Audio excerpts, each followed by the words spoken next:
যুদ্ধবিরতি উপেক্ষা করে গাজায় আরও ৯ ফিলিস্তিনিকে হত্যা করেছে ইসরায়েলি বাহিনী। যুদ্ধবিরতির মধ্যেই মঙ্গলবার ইসরায়েলি বাহিনী ফিলিস্তিনিদের লক্ষ্য করে গুলি চালায়। মঙ্গলবার গাজা সিটি পৃথক ২ স্থানে ইসরায়েলি বাহিনীর গুলিতে মৃত্যু হয় তাদের।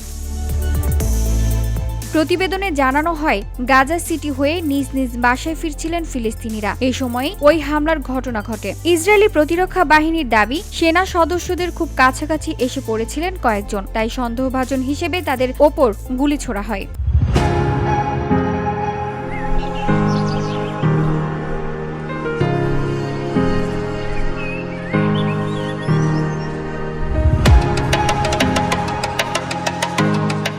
অন্যদিকে মৃত্যুর বিষয়টি নিশ্চিত করেছে ফিলিস্তিনি স্বাস্থ্য কর্তৃপক্ষ।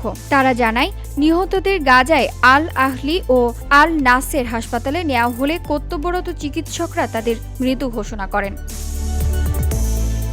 এর আগে যুদ্ধবিরতির আওতায় গত ১৭ অক্টোবর ২০ ইসরায়েলি জিম্মিকে জীবিত অবস্থায় মুক্তি দেয় হামাস। অন্যদিকে গুরুতর সাজাপ্রাপ্ত ২৫০ বন্দী সহ আরও ১৭০০ ফিলিস্তিনিকে মুক্তি দেয় তেল আবিব। তাদের স্বাগত জানাতে খান ইউনিসের নাসের হাসপাতালে জড়ো হয় বহু মানুষ।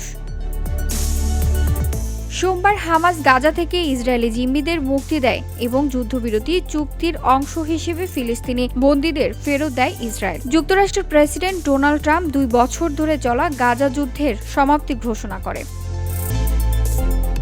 VOD Bangla news desk.